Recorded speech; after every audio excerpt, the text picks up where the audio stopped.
event is starting. Okay.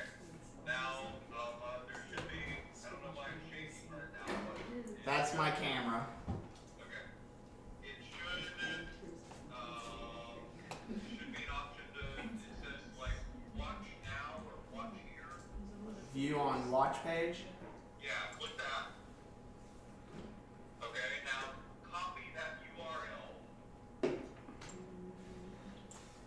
from the address bar. Okay.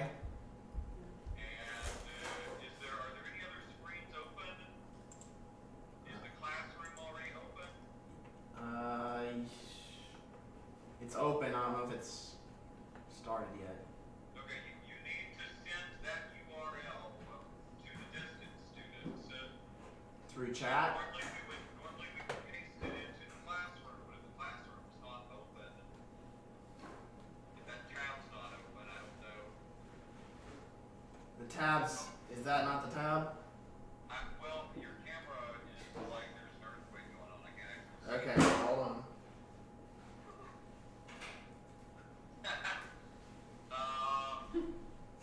Actually, you know what? I can do that from my phone. Okay. So, open Wirecast back up. Okay. And tell me what the CPU usage is. Let's see. Next to the record button. Next to the record button. Go over to the right. Go over to the right. What does that say? 43%. Okay, that's good. Go back to YouTube and see in the Creator Studio if your screen cleared up or not.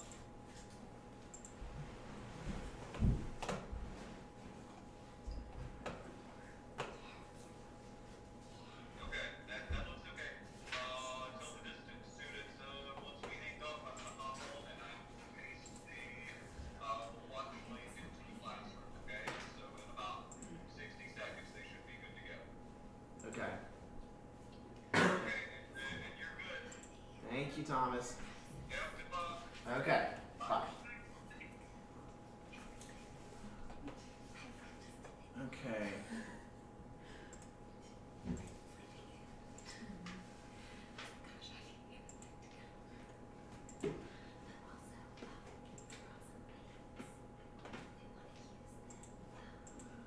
Can somebody chat the distant students and tell them Thomas is going to send them the URL for the live stream? I got it. Okay.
Sorry for the technical difficulties.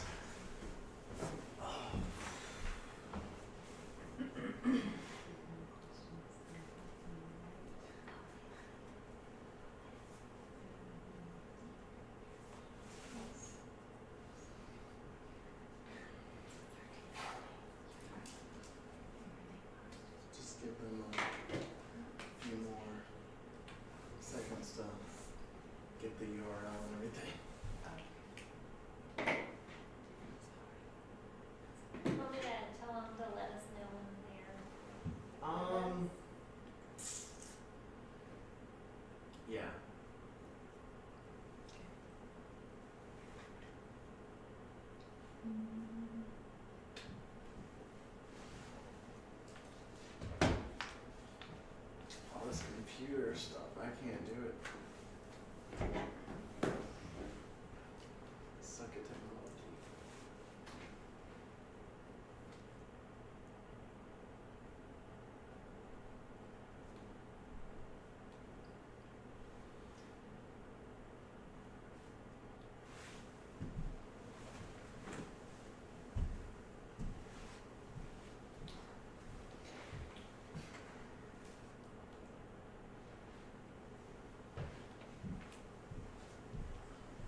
till it gets dark.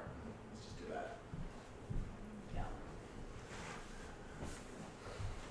Any word from the distant students? Oh, he just sent the link. Okay. He said he's trying to get the link in the classroom, but cell reception is dropping.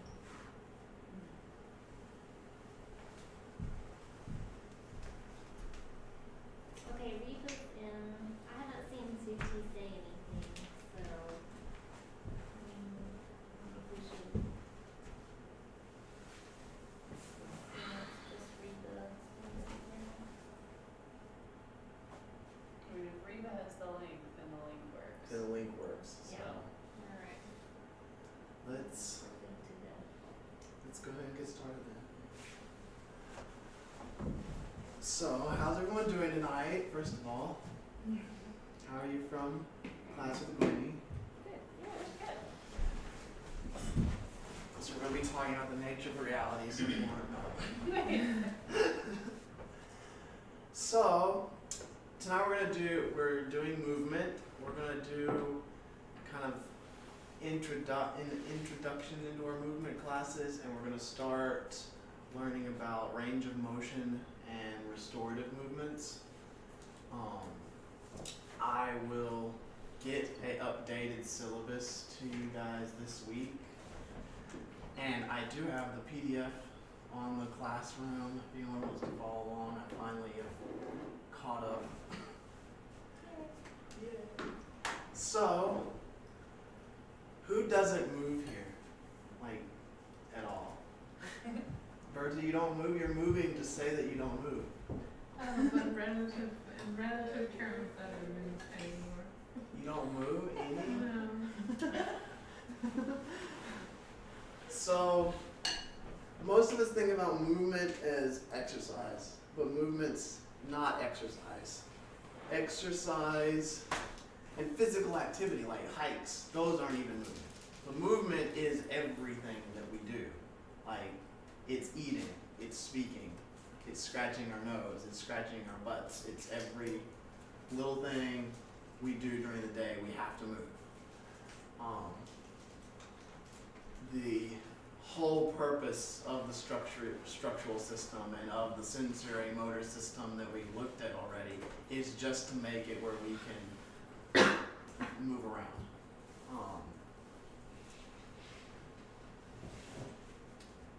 So physical activity like playing and hiking and kayaking and working hard with physical labor, that's a subset of moving. An even smaller subset of physical activity is exercise. So I didn't get RDAs like was requested, but I did my best crack at a MyPlate for movement. Oh my god, that's This amazing. is subject, I'm put a full disclaimer, this is subject to change, like within next week. I'm already poking holes in it. But, so, we have our steady pace movement, like walking, like, you know, doing, knitting is a steady pace movement. Kayaking, if you're going, you know, for distance, is usually a steady pace movement. These are movements that you can just continue on relatively perpetually. I mean, relatively, like I could walk all day long. I would start getting really tired, and I would want to lay down and sleep at some point when it got dark. But I could do it. It's not like, oh, I can't walk any further, I'm going to collapse onto the ground, typically. Then we also have activities of life and leisure. So this is just the movements that we do day in and day out. What we do for fun, what we do for life, combing our hair. And then restorative movements, which we're going to get into tonight, which are movements that help to relax and restore our homeostasis from activities of the days. So then that's our bigger thing. Then we have stability and strength, picking up heavy things, carrying things, laundry baskets. We have mobility and flexibility, with conditioning, which is moving outside of that steady pace into something that is getting our heart rate up a little bit more. We can't necessarily sustain over a long period of time.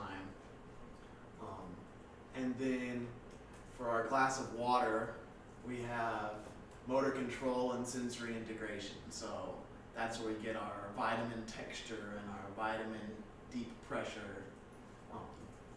And so that comes into the system and helps us throughout all these other activities. And then over the corner, we have a little supplement bottle of exercise, because exercise is like taking supplements. So if you think about movement and whatever movements you want to do in a healthy, active life, and getting outside and playing like this is really is part of natural living, is living to our fullest movement potentials that we can, which are different for every one of us. Exercises like do, 5 reps of this exercise for 3 sets, that's a supplement. And really, what are supplements for? They're to replace a nutrient we're not getting from our diet, or to temporarily, and a lot of times we want to use them temporarily to build up a deficiency, and then diet should take over.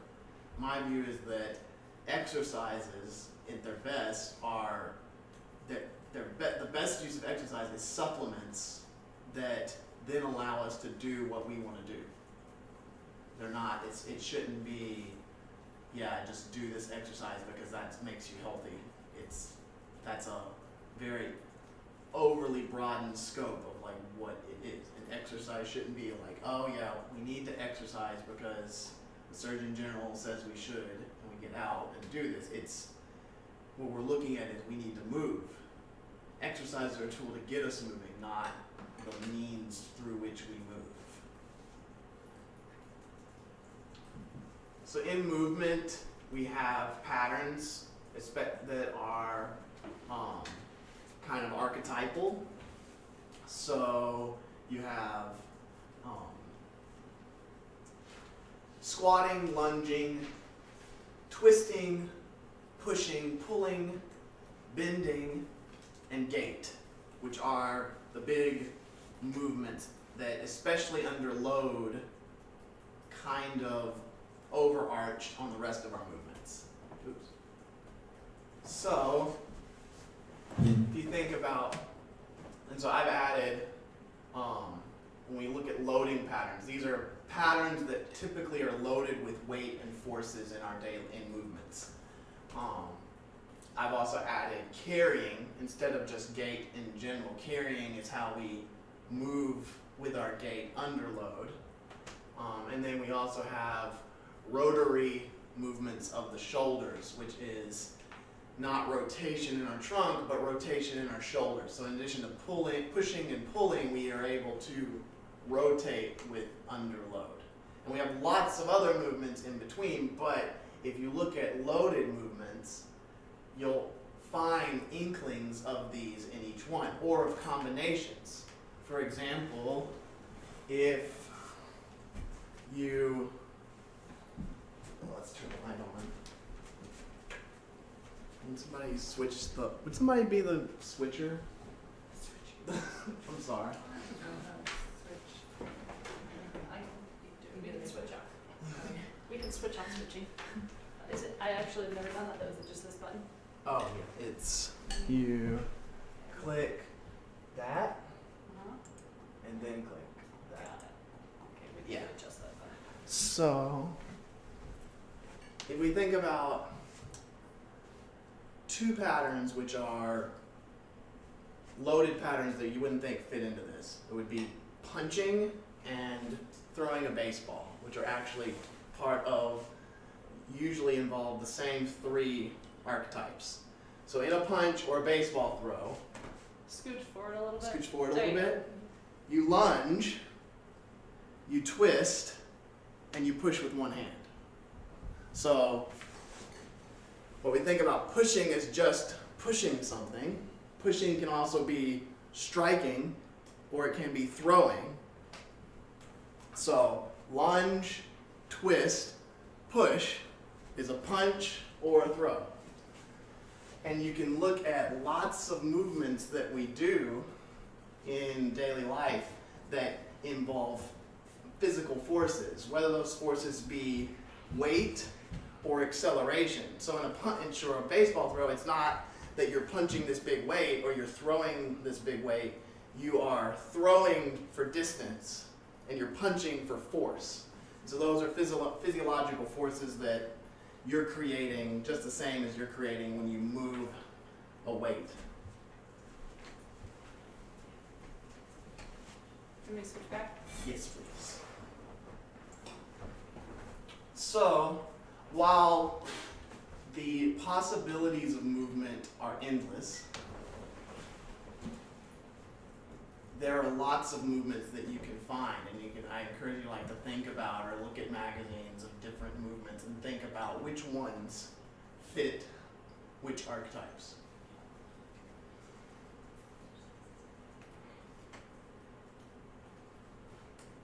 So when we talk about exercise, there is a concept of isolation versus integration.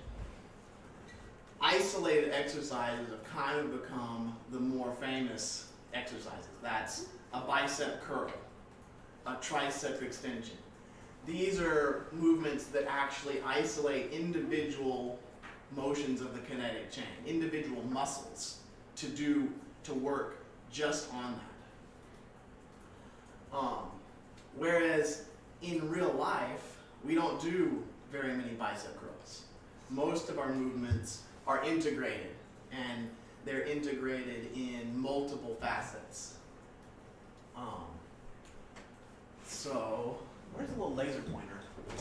Anybody know? Maybe in the drawer on the other side of that desk? Yeah.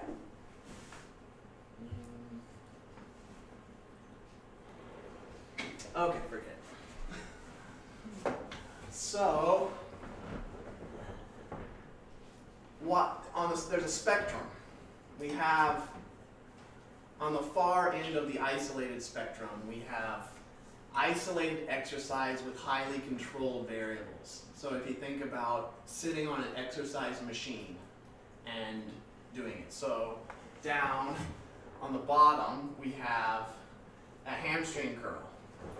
The hamstring curl is working one muscle, and because of the nature of the machine, it's working, you can only work that muscle in the exact variables of loading that machine puts on it. We move a little further and add more integration. We can do a hamstring curl with a ankle weight. It's still isolating a muscle, but now the variables aren't isolated because now gravity is affecting things in the three-dimensional way that it does in real life. So it's a little bit more integrated. It's still just an isolation of the muscle. Then we get into dynamic variability and adding more of the whole body. So we have a hamstring curl with a Swiss ball on the ground.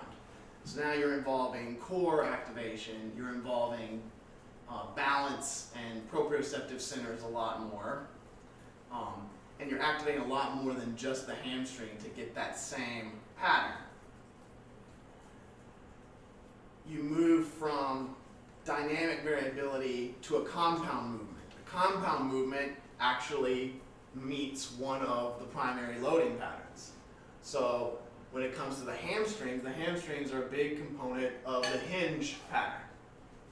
And so the hinge pattern, which is bending and lifting something without rounding the back, it takes a lot of strength in the hamstring. So a deadlift would be a compound exercise that involves many different muscles, but one of those muscles is the hamstrings. But a deadlift still has very narrow parameters. It's much more like a natural movement, but we get further into integrated movement by adding dynamic variability to the deadlift. So whereas the Swiss ball and the hamstring curl adds dynamic variability in changing forces to the hamstring curl, you can change forces to a deadlift by, instead of lifting a relatively compact weight, lifting a sandbag or lifting a tractor tire or something that has an odd dimension, which shifts all the little motor programs that help that pattern. While there's an archetype of this hinge, each thing you hinge down to lift up or to grab, your motor programs shift in order to match that.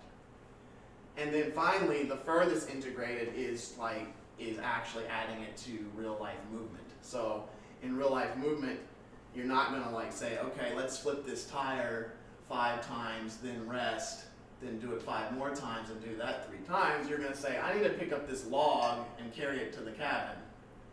And so then you hinge down, lift the log up, and then you switch right on to the next movement pattern, which may be carrying the log to the cabin. So that's where you get into real life movement. And then on the top, we kind of did the same thing with the chest. We have the pec deck, which is working the chest muscles very narrowly in its variables. You make it a little more integrated with free weights by doing a fly, where it's the same motion, it's the same isolation of the chest, but it's more dynamic because of how gravity affects you. Then we flipped it a little bit. We add the compound movement next to the chest, where you are using a push pattern and loading it with a bench press. This is the push pattern adds more than just the chest muscle, it adds that whole movement pattern. Then we have a cable or band resisted press with one side, and it's actually adding the twist pattern and the lunge pattern in a little bit. Then you have a compound movement with dynamic variability. That's a press of a sandbag. So while he's lying on the floor, he's pressing just like the fellow who's bench pressing the barbell, and it may even be less weight, but it's a bag of sand that's shifting around and causing the motor system to have to completely evaluate what's going on. And then you get into real life where you're pushing your car because it ran out of gas. So this is kind of the spectrum. And why does it matter? Well, one of the main reasons it matters is because isolated exercises have 2 things that messes them up.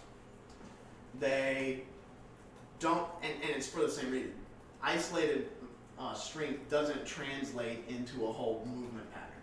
So doing a hamstring curl strengthens the hamstring muscles, but doesn't work on the entire movement pattern, and so has very little to do with picking up the log and carrying it to the cabin. So even though the hamstring muscle needs to be strong to pick up that log, just a strong hamstring muscle doesn't equal the ability to pick it up. The other thing that happens in the motor system is, since we don't have, if you do a hamstring curl to strengthen that muscle, and then also work on some of these other patterns more down the line to holistic movement, it's fine.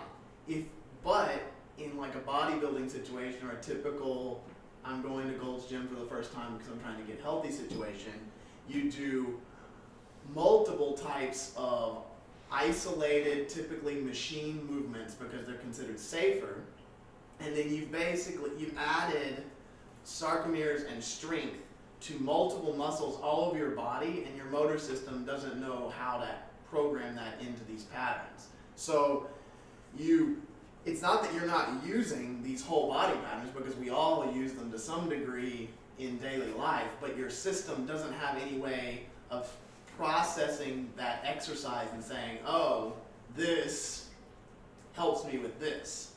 And it makes it much more likely to develop holding patterns and injuries. And there's some good studies showing that isolated exercise, even though they have less risk of injury in the short term, just because it is safer to do a pec deck than it is to pick up these weights. You can get on the pec deck and you can do way too much weight for your body and you'll be really sore, but you won't tear your rotator cuff. But if you do that going down this line, you may tear your rotator, especially the free weights. Isolated exercises are sometimes more dangerous than the machine exercises, just because you have gravity and you don't know what you're doing, and you're working on these isolated muscle actions that aren't innate And you go to do movement them and patterns. you don't adjust the weight from what you were doing on the machine. Exactly. Yeah. Any questions about integrative, isolated, that kind of stuff? And it's not, there is usefulness to isolated exercises. I've used isolated, rotator cuff strengthening after injury, where you're actually working on in these individual movements. Some of the restorative movements that we're doing unweighted are actually isolations. So it's not that isolation is evil, but it should always be done with the idea of integration. The bodybuilder philosophy of like, this exercise builds this like aesthetic feature has done a lot of harm to health of movement. We should be viewing any exercise as a supplement to what our movement is. And so if you don't know what the exercise, what movement patterns the exercise you're doing are involved in, that can be problematic. Unless you're working with somebody who does, but the exercises need to be movement focused. So from exercise we get into training. Dan John is a sports scientist and coach, and he has this really cool quadrant for the different places people's training fits in. Now I'm of a difference of opinion of how to use the quadrant, but I like the quadrant. So the quadrant idea is that everyone's training fits into a certain set of what you do based on goals. Quadrant 1 is, so basically the vertical line is about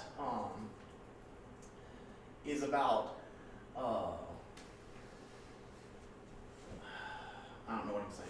Basically, quadrant 1 and 2 are lots of skills. Quadrant 3 and 4 are less skills. Quadrant 1 and 3 are lower intensity and lower volume. Quadrant 2 and 4 are higher intensity, higher volume. So quadrant 1 is you're learning and doing lots of motor patterns at a lower level of intensity. Whether that intensity is load, is cardiac output, is mastery, just in the subtlety of how amazing you are at it. So quadrant 1 is what we could, like the best idea we can think about is like PE class. Like you go to PE class and you learn like baseball 1 week and stretches and you just go, the whole idea of PE class, what was ideally, was to learn as many patterns and movement skills as we could. I also think that this is kind of the ideal place that as society we need, is what I strive to work in and what I believe makes for healthier. This is kind of the whole foods eating side of things. It is going out there and working on movement, working on being good at being a mover. Hiking and swimming and lifting some heavy things and jumping and climbing and all that things, not to the level of mastery, because you're not going to be a master of all of these things. It's just being a good mover. Quadrant 3, which is a more specific set of skills and qualities at a lower level intensity, load and mastery, is where most clients, for practical reasons, end up being from a movement perspective. So quadrant 3, we're focusing on a specific set of training goals and methods to get a result. That result could be, I want to be able to run again. Or it could be, I want my shoulder to not hurt all the time. And so in this quadrant, we plan out what are the movements and exercises and interventions that will get you to that goal. And then apply those at an appropriate level of intensity for that person. On the other hand, we get into quadrant 2. Quadrant 2 is back over with quadrant 1 and deals with is lots of skills and qualities, but these skills and qualities are done at a very high level of intensity, load, and mastery. This is someone who this is a Navy SEAL. This is a elite law enforcement. This is, rugby players. This is elite adventure athletes who are mountaineers, but also this is where you have a large variety of skills you need to be very proficient in and be able to do those skills under extreme intensity. This is a really draining on the nervous system being in this quadrant, but there's professions that put you in that quadrant. And it's appropriate for you to train in that quadrant if your lifestyle pros it.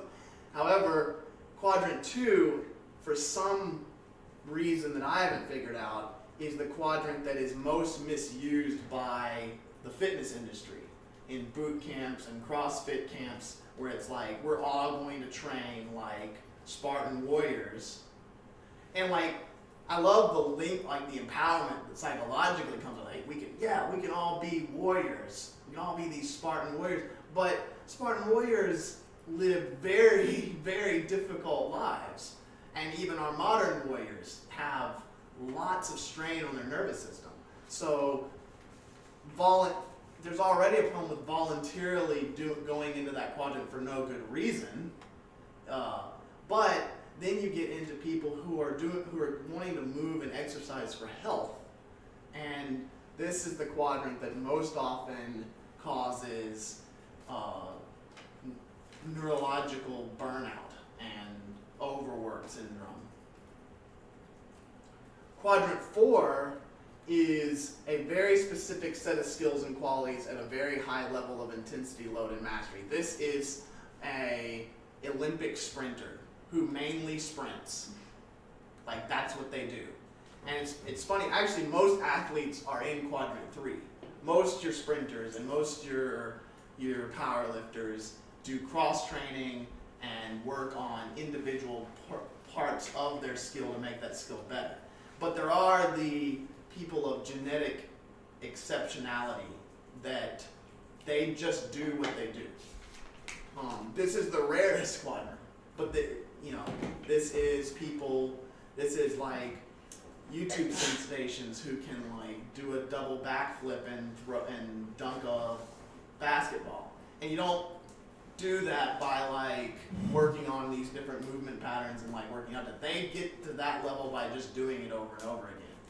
But that is not where a lot of people are either. And so while quadrant 2, you see quadrant 2 is where I think more recently we have a lot of crazy athletic burnout. There's also athletic burnout that comes in quadrant 4, especially in I see a lot in the baby boomer generation, where it's okay, well, I played, I ran in high school, and so that's the thing that I do. And so for exercise, I just run day in and day out, and that's all I do because I'm a runner. And there's this high specialization, which we're finding even in most athletes isn't applicable. It's definitely not applicable in the mainstream population for health things. So we need more cross training and cross pollination. but not at such a high intensity that we are going crazy. So quadrant 1 or quadrant 2 tend to be where most people fit in. So, for the people the like small amount of people that fall into quadrant 4, is the idea here that like they don't need to cross train, or that they would not benefit from Not- cross training? It's not to the same extent, and that's why one thing that I found, like quadrant 4 athletes, they have found like They're anomalies. they're anomalies, but too much cross training hurts them, Mhm. like hurts their performance. These are the people that are breaking world records in the thing that they're doing. Okay. And so, like, you know, if you get a chance to be an herbalist for like an Olympic sprinter, like, you have to take into account that it's not going to be the same balanced proportion of movements that a typical person or even a typical athlete would have. It's going to be, you know, sprinting for breakfast, lunch, and dinner with like a side of the cross training. And it seems that they do well with that. Mhm. But they're not the norm. It's not the norm. It's the exception.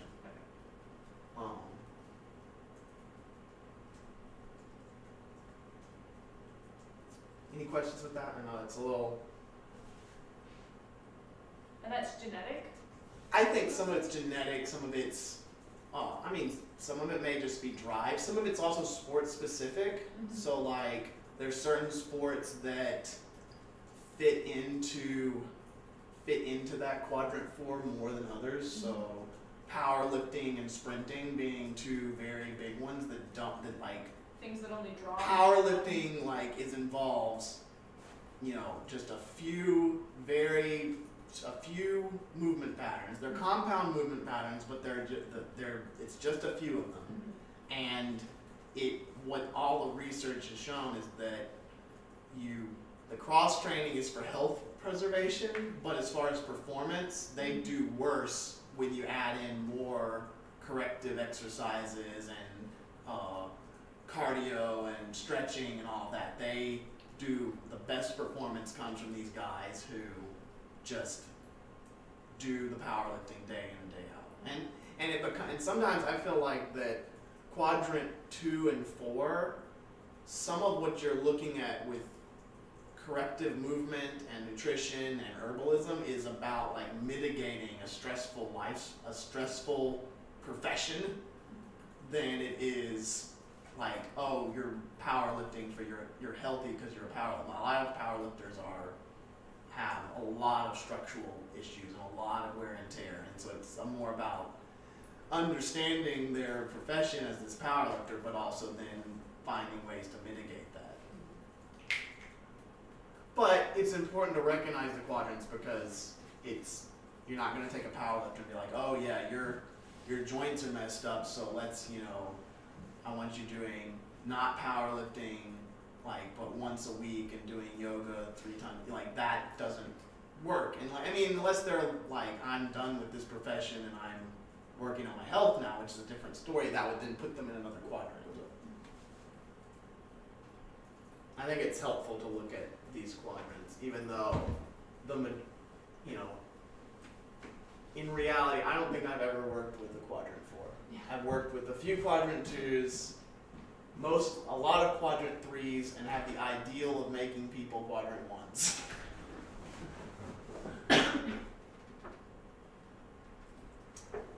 So, kinesiology.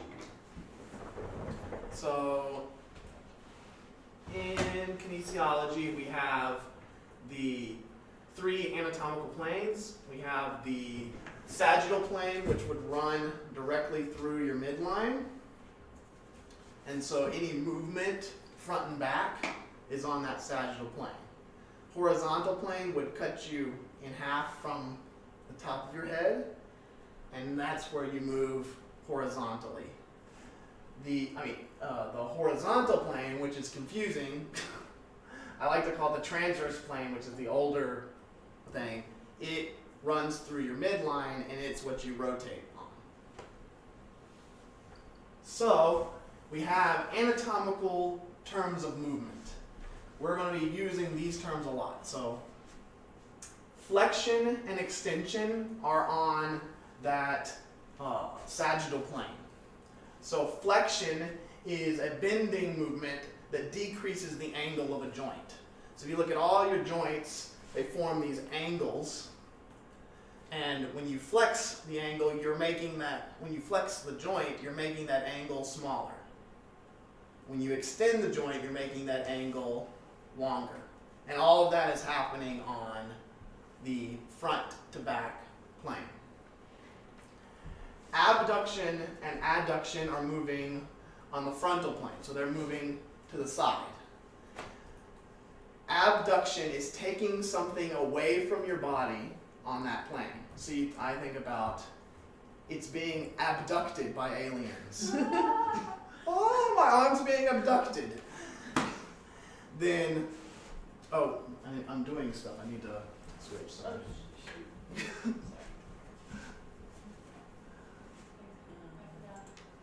I forget. Okay, so abduction is being abducted. Like you're being abducted by aliens. So we can abduct our leg, our arm, and lots of other places. Pulling something away. Adduction, you're adding it back to you. So if it's abducted and you're like, oh, my arm, it's not part of me anymore, and you want to add it back to your body, you adduct it back to your body. Then we have rotation. Rotation, we have internal rotation, which is towards the body, and external rotation, which is away. Any questions? Oh, last one. Circumduction, which commonly gets mistaken for rotation, is making circles. So circumduction actually is the first kind of compound anatomical movement. It involves, when I circumduct, I'm actually flexing, abducting, adducting. I'm basically moving through all the motions, but in a circle. And so any place in the body you can draw a circle with, you're circumducting. So most of your movement patterns, those archetypal movement patterns, are compounds of Yes. lots of different. Of lots of different, And any movement, right, involves flexion of one thing, but extension. but extension of the other. Even your isolated movements, our body's not meant to move isolated. Yeah. So, we can do this, but there's still things going on in my body because my motor control center is saying, oh, he's moving his hand, let's get this ready, and there's still contractions and stabilizations happening. But yes, in real movement, in compound movements, we're looking at not simply flexing or extending something, we're looking at there's flexion going on while there's also in compound movements there's also a lot to do with counter movements. So when you're lifting a heavy weight with a hinge, there's a whole cascade of programs that are counter rotating. So they're saying don't rotate because you don't want to be lifting the weight and you're like, oh, my back.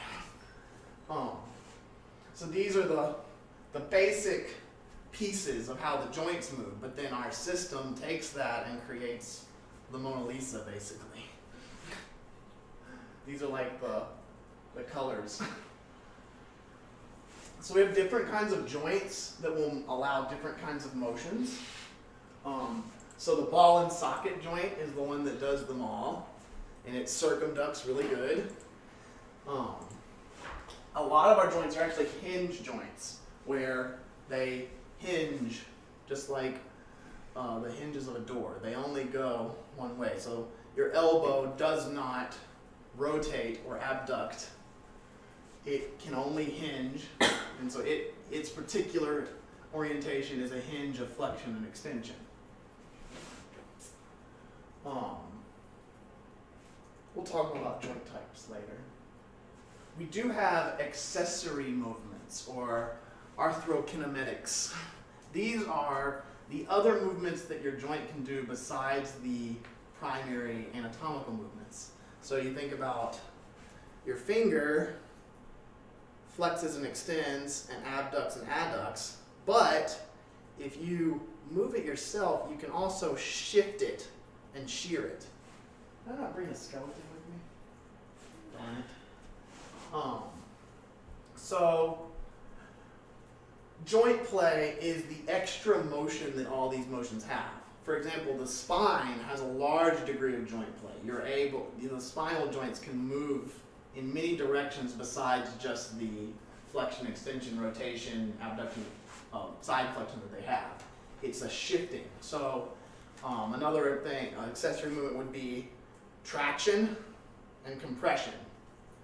So if this is my joint, since I was silly enough to not bring the skeleton model, here's flexion, extension. Say this is the elbow or the knee, one that only flexed and extended. But you also have lateral shear, anterior posterior shear, traction, compression, and torque. Now the torque is not rotation, because it's a shifting of the joint on itself, a smaller movement. It's not something we do, but it's something that we are allowed to do as an accessory in this motion. And we need these accessory motions for complete free mobility of these joints. Otherwise, if they only did the mechanical patterns they're meant to do, they would interfere with all the other patterns. And so when it comes to mobility problems, we'll get into these accessory motions and how a lot of times that's where the lubrication gets stuck out of joints. Last thing is closed chain versus open chain movements. So an open chain movement is where your body part is completely free. And so you're moving the body part or the object away from me. So I'm pressing this away from me, or I'm kicking when I move my leg in an open chain pattern. I need to be in the camera. When I press against the wall is not going anywhere, but I go somewhere. That's a closed chain movement. Or a squat or a hinge. Actually, a lot of complex movements are closed chain. There's open chain movements too, but closed chain movements are even more prominent in the way we move in daily life. But we need both. I mean, you write and you move your hands around in very open chain patterns, and a lot of times our lower bodies do a lot of closed chain patterns. But you want to climb a tree, you can't do that open chain, you do it closed chain. You use your arms to then pull your body upwards. You're not pulling the tree down.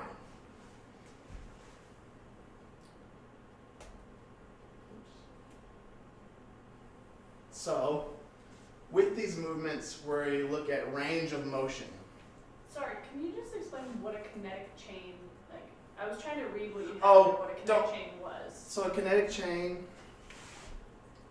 is multiple movements.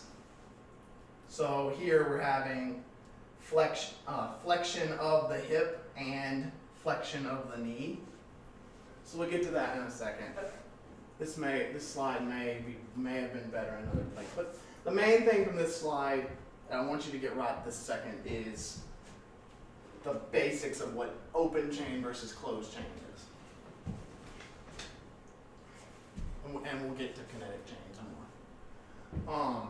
So range of motion is the linear or angular motion that a moving object can move while still being attached to another, which is really important in our joints because we want to be able to move them without them becoming disattached. Like, I don't want to be like, yes, let me lift this weight, and like it goes up into the air, but my arm goes with it. That wouldn't be very good. So in the body, ROM, or range of motion, describes the given distance that a joint's able to move into its given anatomical movement. So the elbow has flexion and extension, and there, however much degree of flexion it can do or degree of extension it can do is its range of motion.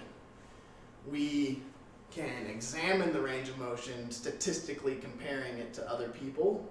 We can also compare them. The most useful comparison is to each other. Is compare, on one side we get 60 degrees of a straight leg raise, and on the other side it's 45, then that's definitely an imbalance in the body. So we have active range of motion, which is us moving through our own range. Passive range of motion is if someone else or some other force moves us through that range without us moving. And we can see we actually tend to have a little bit more range passively than actively. Statistically, 70 degrees of straight leg hip flexion is normal, whereas 80 degrees is normal when someone does it for you. And we also have assisted range of motion, which is kind of the halfway between. It's where you're actively moving, but you use an external force or help to assist you in that movement. So, for instance, somebody moving their leg with a rope attached would be an assisted, where you're helping it move into that motion.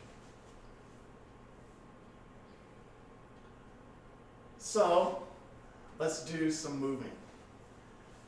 We're going to start with forearms, wrists, and hands.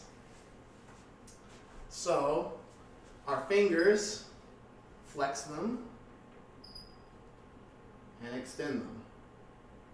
Basically, you're opening and closing your fingers, but we have 3 joints in each finger that flex down and then they extend open. We can abduct and adduct them. And we can circumduct them. Our thumb, we can abduct it, adduct it, flex it, extend it, and of course, we can oppose it, which is one of the unique parts of our thumb's joint. We can't oppose the other fingers.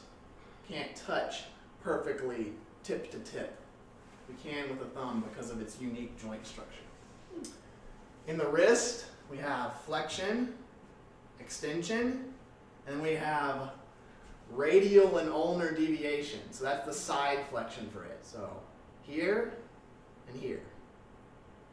Proper little queen waving, I think. No, that's different. But and then our forearm rotates. It pronates and supinates. So supination is open, over. So supination is palms up, pronation is palms down. And it's sort of a type of rotation.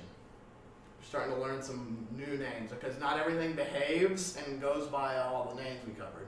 So pronation and supination is our first misbehavior. So, with our shoulders, we have flexion,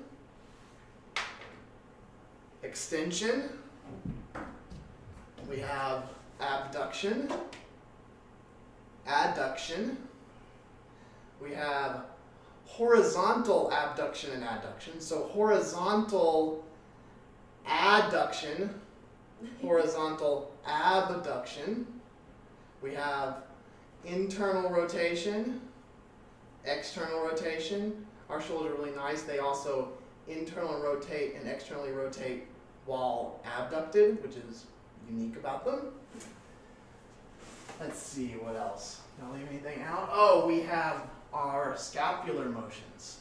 So our scapula will go into elevation, depression. We can squeeze it together, which is retraction. So squeeze our shoulder blades together. You probably can't see me do it, but and then you can move them apart and slump your posture, which is protraction. We also have rotation, upward rotation, which happens, it's hard to feel, but it happens as we abduct our arms above our head. So abduction actually ends in its singular range around this point, and then as we move up, our scapulas are rotating upwards. And as we go back down, they're rotating down. Neck. Oh. We have flexion. I can't see. Oh, darn. Can you see me now? Yeah. Okay, so we have flexion, extension, rotation, side flexion, new one.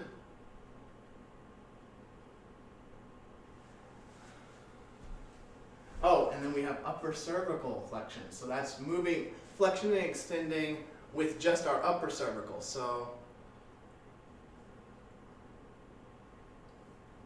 try to move just your chin on your neck. The flexion feels like a chin, is what we usually call a chin tuck. And then the extension is like looking up. For the jaw, we have depression and elevation. Then we have protraction and retraction. Protraction is out, and retraction into in. Then we have lateral deviations, which are the other side. Lumbar spine, we have flexion, which is a forward fold. We have extension, a back bend. We have rotation. And then we have side flexion.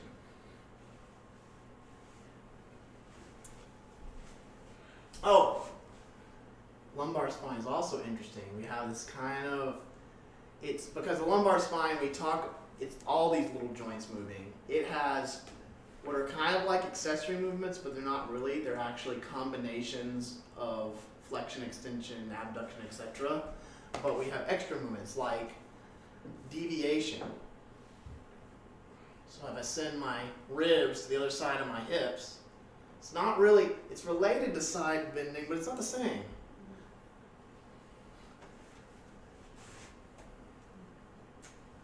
We can move our thoracic spine, which is the upper portion. We can flex it, extend it, side bend it, rotate it. Side bend the other way. Rotate it.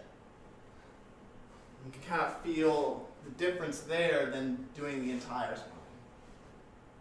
It's pretty hard to isolate the lumbar spine and not do thoracic, but you can do thoracic with less lumbar.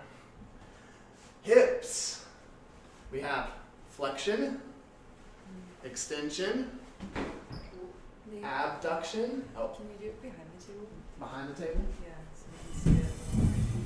So flexion, Yeah. extension, abduction, adduction. And so abduction, in addition to bringing something back from abduction, Yeah. it'll also go a little bit past. Yeah. Then we have internal rotation and external rotation. So you can do that sitting down. You also have long axis internal rotation, which is, and then the knee flexes and extends. So it flexes back, extends forward.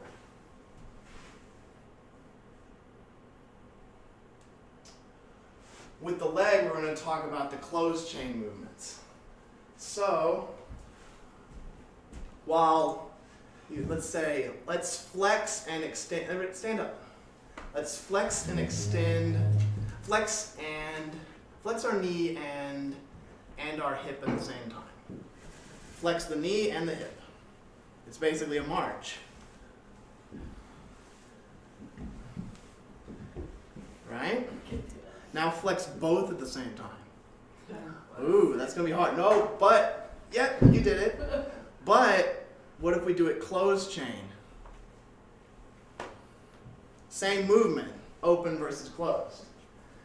So, when we lift our leg up to abduct this one, what we don't think about, we're also abducting the other one on its axis. So the leg that's still on the ground is also abducting. Ugh. Sorry, guys. You can't really see your More. legs unless you're like back there. Yeah. Can we take this one and just look at that? I suppose we could. We can't do close-ups of the slides and. Or just take the table out of the way? Oh, it's okay. I just need to get better in the habit. We need to put tape down on the floor. Here is your square. Yeah. Here is my square. Do not Do you want to push Don't the not- table against the wall so you have all that space? Oh, that's a good idea. Your cord. Watch the cord. Oh, yeah. Barely. Okay. That's it. That's all the space you need. Okay.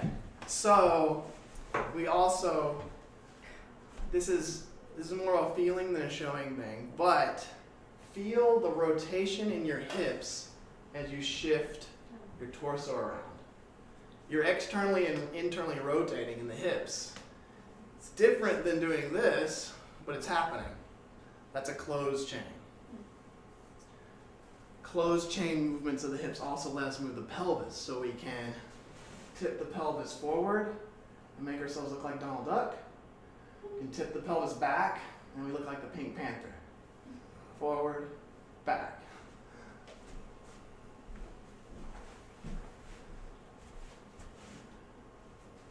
Feet. Okay. Feet are weird. So first, we move the knees in my square. So we move the knee. We can we call it the knee, but it's the tibia and the fibula. They can rotate. So you can rotate under the knee without moving the hip very much. Try it. I don't know how to do this. You're moving Yeah. your hip. My hip. They can't see your feet. They can't see my feet. Oh, here it goes. I can move it That's if you okay. want. Okay. So that's tibial rotation, as inward rotation, outward rotation, or external rotation, inward, internal rotation.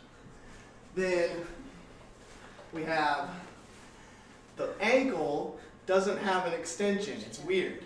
It has plantar flexion, which is pointing the toes, and dorsiflexion, which is pointing back at you.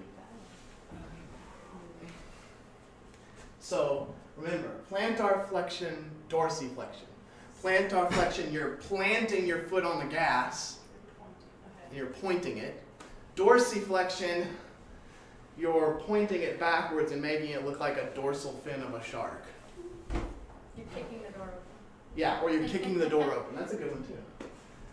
Then we dorsiflex more commonly than we pick up like that is when we hit lunge or squat, we have to dorsiflex in a closed chain pattern. Oh, let me, here. So I'm dorsiflexing my leg over my ankle. Last one for the ankle is inversion and eversion. So eversion is turning your foot in. Inversion is turning your foot out like you're going to twist your ankle. Wait, inversion is turning it out? Inversion is What? Inversion is what we call turning our foot out. Bullshit. Yes. So like that, That's inversion. that's inversion. Oh, I turned my foot out. I inverted. Okay. And then eversion is turning the foot in. This way. Okay. It's confusing.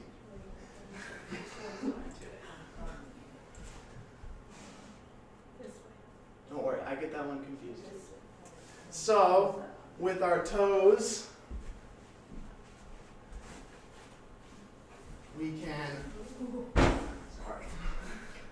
flex, extend, abduct, adduct, and Oh. some of your toes might do funny things like go different directions, like mine. You can also, Wait, how do yours go in funny directions? what? How do you? You said yours go in funny directions. Oh yeah, like watch when when I abduct, they like half flex. No. That's sign you need more foot massage. You also have, this one I don't think I can show, but you can kind of feel in yourself. You have a bit of abduction and adduction, or lateral movement. Just like we deviated the wrist, your ankle will do that slightly. It's hard to feel. It's not something we're like, oh, let me do it, but it happens in motion. And then, because just, have you heard of like pronating and supinating your feet? Like the podiatrist or the foot store, they'll say, oh, you pronate or you supinate. And I'm like, oh, yeah, I do. I pronate and supinate with my arms. No, this is a different one. Pronation and supination are funny movements with our feet. So in supination, we invert while plantar flexing and abducting the foot. So you roll outward. you roll outwards. And then in pronation, it's the opposite. Eversion Rolling. with dorsiflexion and ab. That's So right. you roll inwards. Oh.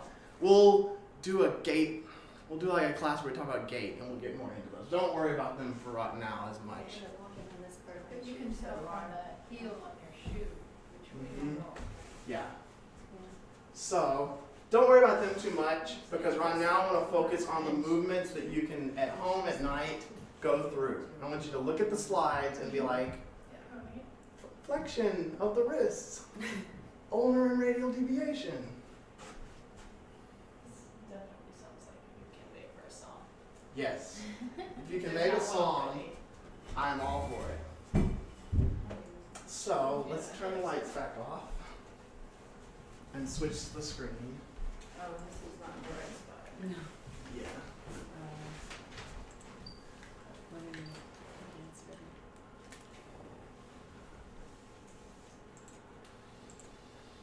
That's good. So last little tidbit on range of motion is assisted range of motion techniques. Oh, is it working? Yeah, just like as soon as I lock it, it drops down just a tiny bit, and that's just, I think that's as high as it's gonna go. Just a little bit. Extend the camera. It's gonna be. I don't know. See how it drops down a little bit. Maybe we move it. Yeah.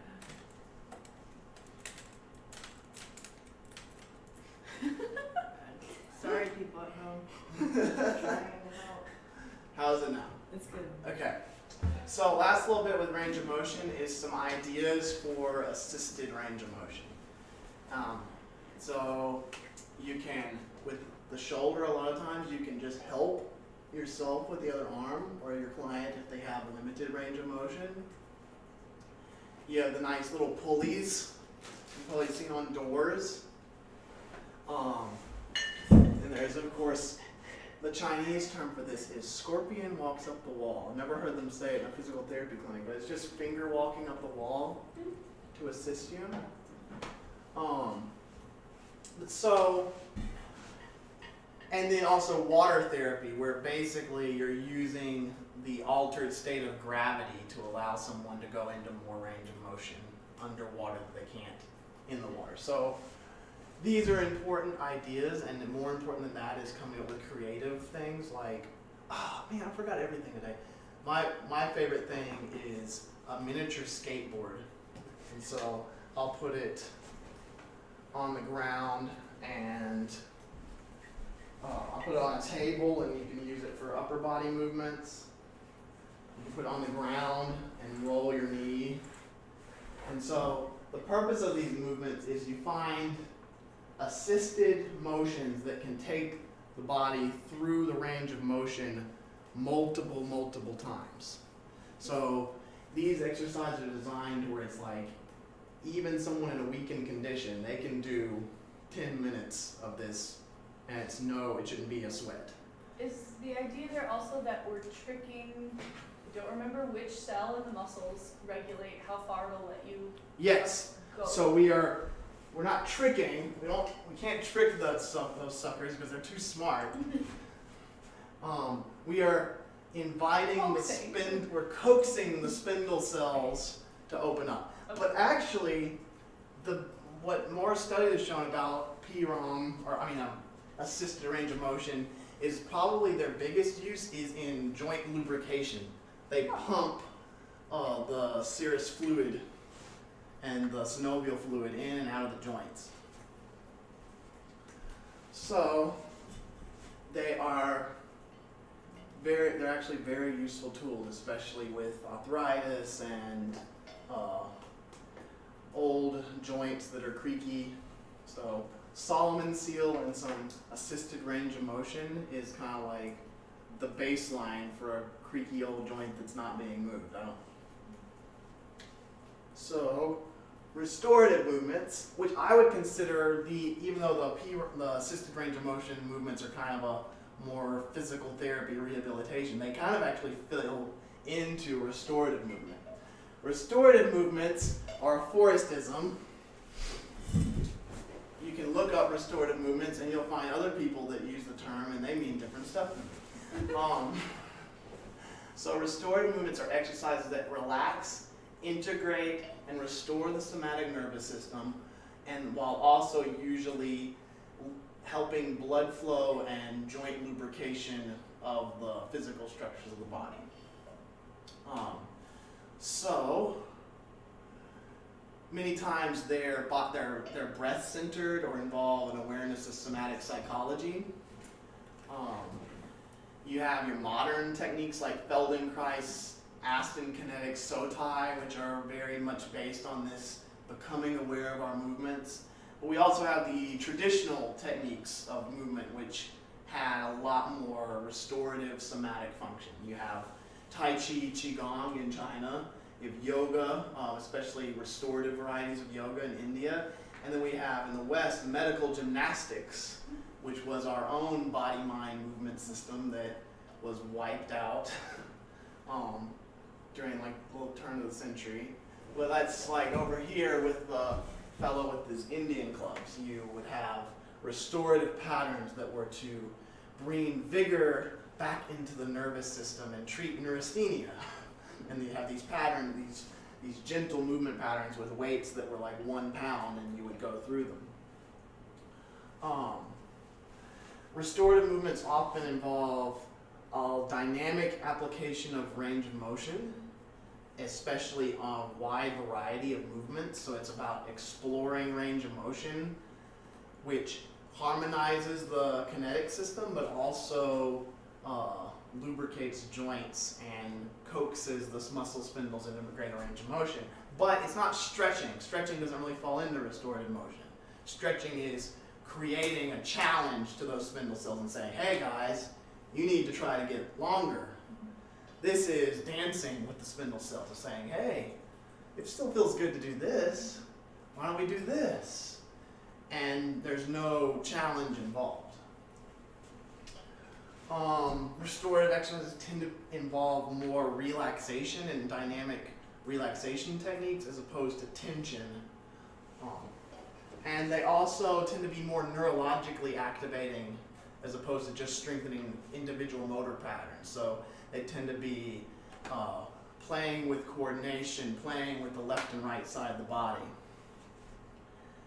In general, these are the movement applications of sensory motor integration. So we talked about in the sensory class doing techniques like self-release or patting or brushing that stimulate and massage those sensory centers. This is how we stimulate and massage the sensory motor centers. We learn what it feels like to move freely again.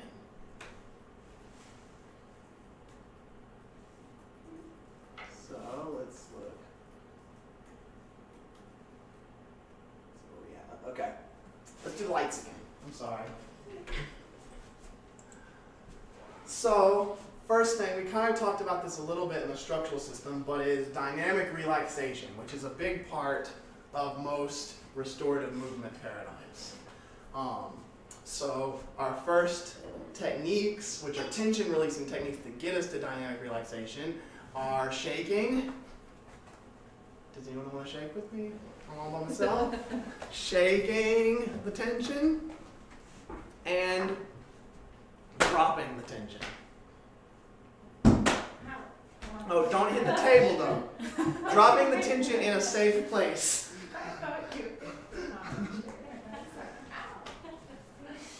Once, and also with that would be progressive muscle relaxation, of actually tensing the muscle and then relaxing it. That's another form of tension releasing. Once our tension is released, we can move into dynamic relaxation. Yeah. So let's shake out some tension because we're going to do some dynamic relaxation. It's hard to do if you didn't shake. So, does anybody else want to come on camera and shake? Okay. At home, they're going to think, they're all sitting down looking at me like I'm weird. Everyone else is shaking, guys. You can do it at home. Okay.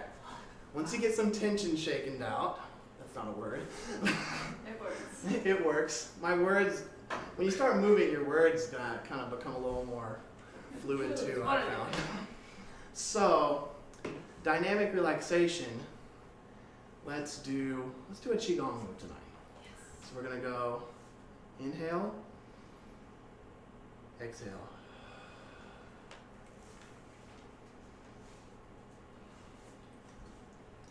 Add a little free movement. See how I'm swaying side to side, kind of feeling where your body needs to kind of let go of some tension.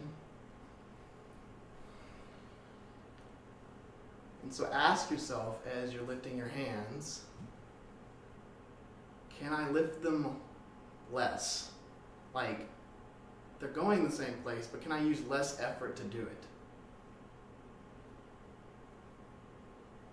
So our hands are pretty light, but ask yourself, what could be lighter? And then see if you can feel your hands being lighter. Can my hands be lighter than they are now?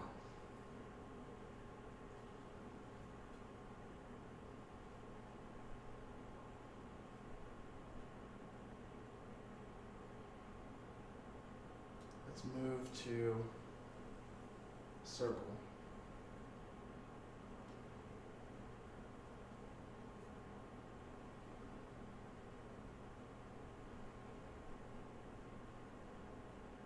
Can this be lighter? How can what can I do? Can I relax the wrist? Can I shake out something in the neck? What can make this circle easier and lighter? Let's do alternating.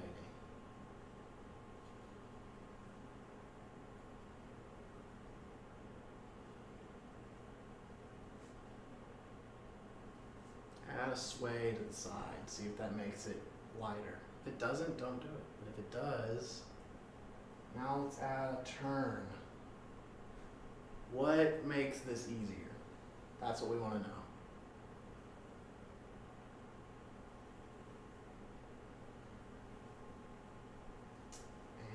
And then shake that some more.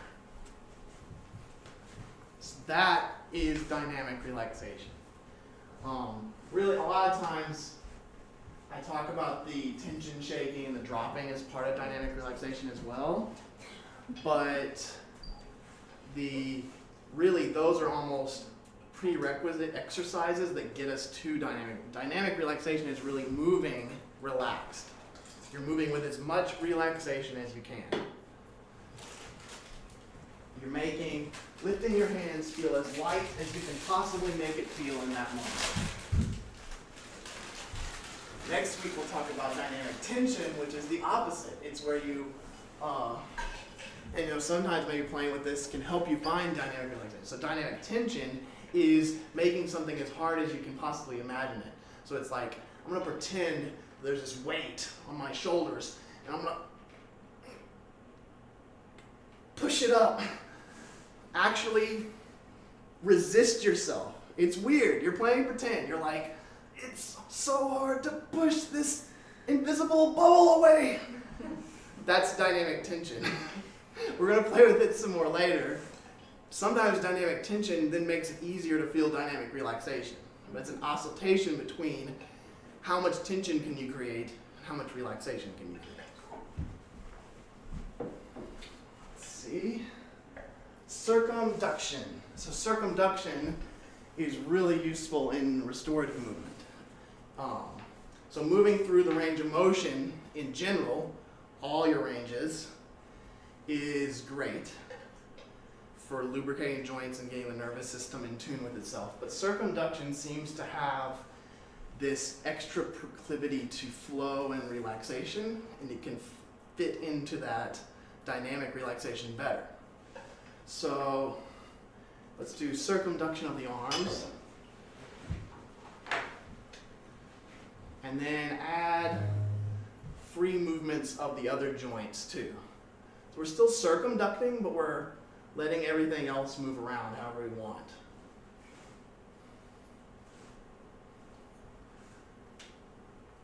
Let's go back to just the arm.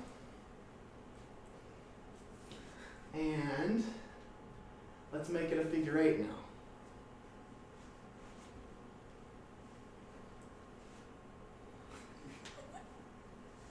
Add all the other joints to the figure 8.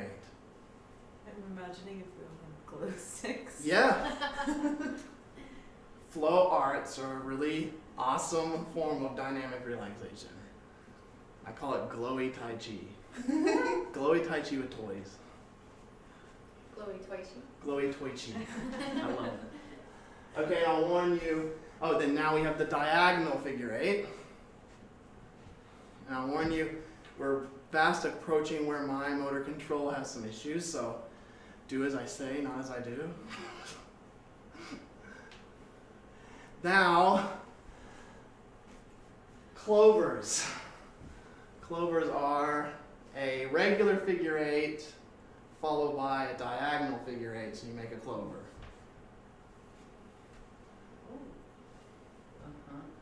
And I can't do the other arm.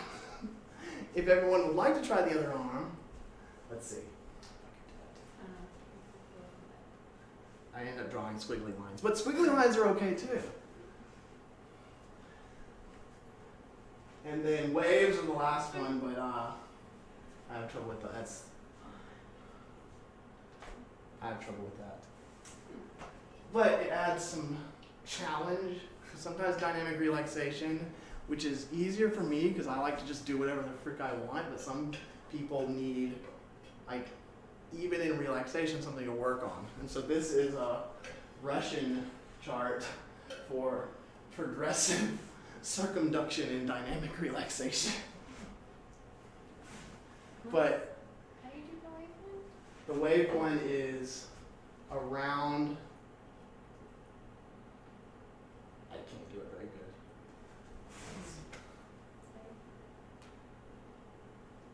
Yeah. Oh, that's good. We should do this in town sometime. We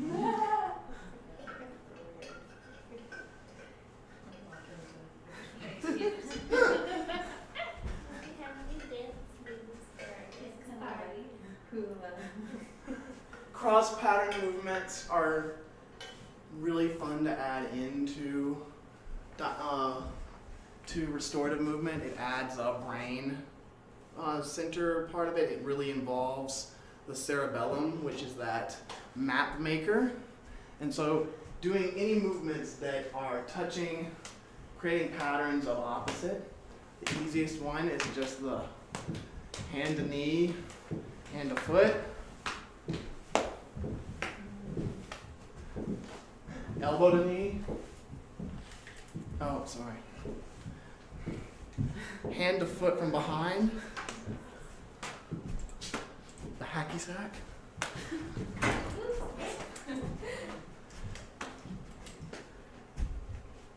The other thing we can do is, can you put that on me on the floor? We can combine the opposite side joints. So, for instance, I'm going to do my knee and my elbow.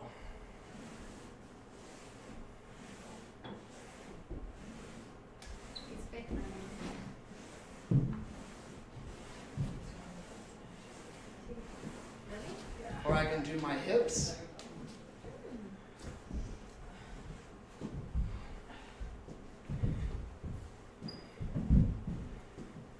Or we can do abduction, adduction, otherwise known as making a snow angel. So, that. Oh, but actually, for true cross pattern, you need to do a half snow angel. Yeah.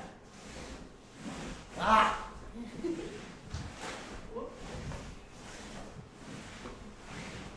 And the more cross patterns you play with, the more you'll realize that there's some glitches in your own nervous system.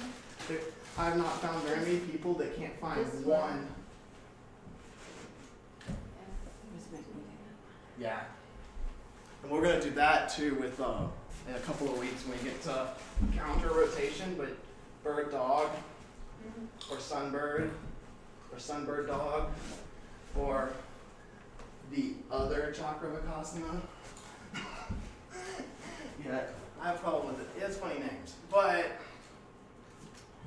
yeah, we'll get to it, and we'll get to other fun things like dead bugs that are more brain teasy. But first thing is just getting the opposite sides moving. And then our final thing is free form movement. So the most important thing in restorative movement is while choreographed restorative movements are wonderful. I love Tai Chi. I love Qigong. Some of the best releases and the best integration of the motor system is through completely non-prompted movement. You just close your eyes and you move wherever the frick your body says it wants to move. Because think about it. It's literally what your sensory motor system is telling you to do. So all of the complicated exercises and crap that I'm going to tell you about over the rest of the year is actually secondary to getting people to close their eyes and do stuff like this. Especially you can teach them the skills of dynamic relaxation. And that's really what Qigong is about, is teaching those skills. But then you do it. And you don't do it as a form, you just do whatever your arm wants to do. You can do this just as a movement practice, standing seated on the ground. You can also do it to music and and it's basically what a static dance is. So, has anyone ever been to an ecstatic dance? In my cabin by myself. In your cabin by yourself? Yeah, so a static dance is a movement of where people get together in a non-judgmental environment and they put on music and everyone does whatever flippin' stupid looking movements they want to do and nobody cares because everyone else is doing it too. Is that like a silent rave? Yeah, it's not silent. There's usually shamanic music and lights, but yeah, it's Or is that other thing where it's you buy the headphones when you walk in and people are in a room dancing? There's no music. Yeah, Everybody's I've got heard of headphones that. I haven't done that. That sounds pretty on. interesting. And there's usually glow Well, we sticks. are having a Halloween party, aren't we? Yeah. So, I'm open to having a static dance thing. I think maybe we'll do some at the end of Friday's thing. We'll just turn on some music and do some fun movement. Yeah. But don't underestimate this as power in, though I will say when you combine a static dance, freeform movement is kind of, on the baby sense of things, will just involve the movement center. When you add in the other sensory stimuluses of ecstatic dance or of a more multi-stimuli environment, it can very quickly get into not just, oh, this is movements that feel good in my body, but oh, this is movements that are connected to emotions that are being held or to other things that are hard to let go of. It is a really cool medium. It's not something that can be taught. It's something we all know how to do. We just have to let ourselves do it. And that's all for tonight. Thank you. Yeah. So for Friday's plan, we're gonna do more restorative movements. We're gonna go into more examples of restorative movements for the different parts of the body and how to kind of teach restorative movements and that kind of thing. For you guys at home or anybody that can't make it, I'm going to make some handouts with the restorative movements we're going to be going over, and have some either videos of myself or links to videos of people that are probably doing it better than me on YouTube. And so you guys aren't going to get left out, except for the fun dance party at the end. But Well, have one by yourself in your rooms. Thank you. Do we need Thanks, to wear anything specific? Yes, for so for the Friday classes, wear like what you would wear to a yoga class. that? Okay. and are we meeting in the A-frame? We are meeting in I Or just if you- asked, said lingerie, but completely missed your answer. Is that a yes? I don't think we should make it like that. If you don't have yoga clothes, like loose sweatpants is probably fine. Probably fine. It's probably fine. I mean, rips happen. Lace happens.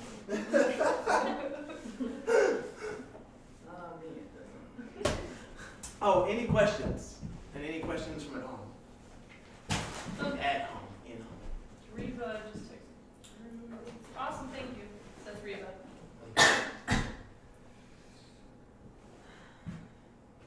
Are we gonna talk, wait, sorry, okay, are we gonna talk about ecstatic dance at another time or? No. No, we're Okay. gonna do it. We'll just do We're it. gonna just play with it. And then like I encourage you to like all organize that we just do it like every month or something. Every Okay. week. Every week is fine with me. We've though. been talking about dance parties in the A-frame for a long time, so, Since July. yeah. Yeah. I love aesthetic. I'm a nervous dancer, but like I like aesthetic dance.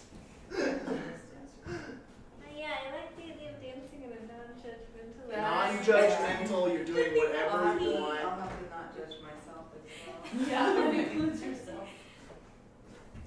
Yeah. Cool. Yeah. Any questions on the material from tonight though? Where No. can we learn more about ecstatic dance? Just look it up. There's a bunch of different groups of different philosophies. Like there's a 4 elements dance, and there's rhythmic something. I can't remember them all. There's a bunch of different groups, and then in most relatively liberal cities, there's like multiple different places that host them. They have one in Boone and in Asheville, if Yeah. anybody wanted to make a trip. Yeah, I would go. Yeah. It's fun, like, you get every once in a while, like, a few, like, people that are, like, using the non-judgmental thing as a way of, like, dancing silly with girls, but you just kind of stick away from them, and usually if they get too, if they pinpoint anybody, they get asked to leave, and that's the only problem, I guess, I've found. And of course, even though it's non-judgmental, there's always like the one couple who like are doing like acro yoga and actual acrobatics in the center of the floor and making everyone like, oh, Okay. okay.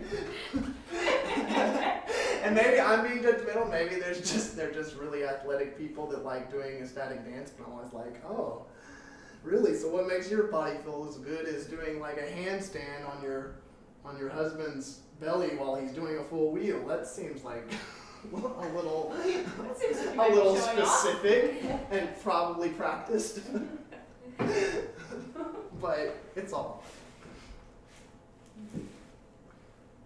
Oh, I'll send you a link to, there's a really interesting, just on ecstatic dance. So there's a really interesting dance method in Egypt that was developed in the Sufi tradition. So the Sufi tradition is where you have the twirlers, the dervishes, but whirling dervishes, despite the dresses, is not traditionally something that women are allowed to do, and so there is this Egyptian ecstatic dance that was done kind of as a counter movement in the Sufi community. That is very interesting, and it's also really neat because it's done kneeling. So I'll send you a video of a woman doing it, but it's like a kneeling ecstatic dance that's very beautiful. Okay. Thank you. Thank you. I don't know how to, Oh, you did? I didn't end it, I don't know how to. Okay.